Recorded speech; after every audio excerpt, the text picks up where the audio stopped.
السلام علیکم دوستو، وہ لوگ خوش نصیب ہوتے ہیں جنہیں کوئی نصیحت کرنے والا ہو۔ مولانا رومی رحمۃ اللہ علیہ نے ایک واقعہ لکھا ہے، ایک چڑیا کی 3 نصیحتیں۔ فرماتے ہیں، ایک شخص نے چڑیا پکڑنے کے لیے جال بچھایا۔ اتفاق سے ایک چڑیا اس میں پھنس گئی اور شکاری نے اسے پکڑ لیا۔ چڑیا نے اس سے کہا کہ انسان، تم نے کئی ہرن، بکرے اور مرغ وغیرہ کھائے ہیں، ان چیزوں کے مقابلے میں میری کیا حقیقت ہے؟ ذرا سا گوشت میرے جسم میں ہے، اس سے تمہارا کیا بنے گا؟ تمہارا تو پیٹ بھی نہیں بھرے گا، لیکن اگر تم مجھے آزاد کر دو تو میں تمہیں 3 نصیحتیں کروں گی جن پر عمل کرنا تمہارے لیے بہت فائدہ ہوگا۔ ان میں سے ایک نصیحت تو میں ابھی کروں گی، جبکہ دوسری اس وقت جب تم مجھے چھوڑ دو گے اور میں دیوار پر جا بیٹھوں گی۔ اس کے بعد تیسری اور آخری نصیحت اس وقت کروں گی جب دیوار سے اڑ کر سامنے درخت کی شاخ پر جا کر بیٹھوں گی۔ اس شخص کے دل میں تجسس پیدا ہوا کہ نہ جانے چڑیا کیا فائدہ مند نصیحتیں کرے۔ اس نے چڑیا کی بات مانتے ہوئے اس سے پوچھا، تم مجھے پہلی نصیحت کرو، پھر میں تمہیں چھوڑ دوں گا۔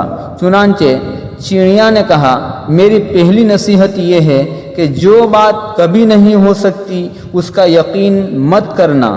یہ سن کر اس آدمی نے چڑیا کو چھوڑ دیا اور وہ سامنے دیوار پر جا بیٹھی۔ پھر بولی، میری دوسری نصیحت یہ ہے کہ جو بات ہو جائے اس کا غم مت کرنا۔ اور پھر کہنے لگی، اے انسان، تم نے مجھے چھوڑ کر بہت بڑی غلطی کی، کیونکہ میرے پیٹ میں پاؤں بھر کر انتہائی نایاب پتھر ہیں۔ اگر تم مجھے ذبح کرتے اور میرے پیٹ سے اس موتی کو نکال لیتے تو اس کے فروخت کرنے سے تمہیں اس قدر مال و دولت حاصل ہوتا کہ تمہاری آنے والی کئی نسلوں کے لیے کافی ہوتا اور تم بہت بڑے رئیس ہو جاتے۔ اس شخص نے جو یہ بات سنی تو افسوس کرنے لگا اور پچھتایا کہ اس چڑیا کو چھوڑ کر اپنی زندگی کی بہت بڑی غلطی کی۔ اگر اسے نہ چھوڑتا تو میری نسلیں سنور جاتی۔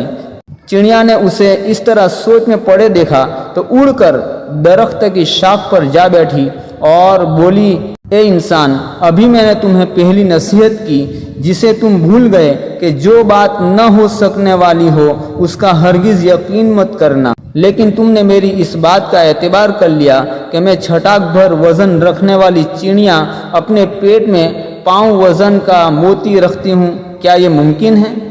میں نے تمہیں دوسری نصیحت یہ کی تھی کہ جو بات ہو جائے اس کا غم مت کرنا، مگر تم نے دوسری نصیحت کا بھی کوئی اثر نہ لیا اور غم اور افسوس میں مبتلا ہو گئے کہ خواہ خواہ مجھے جانے دیا۔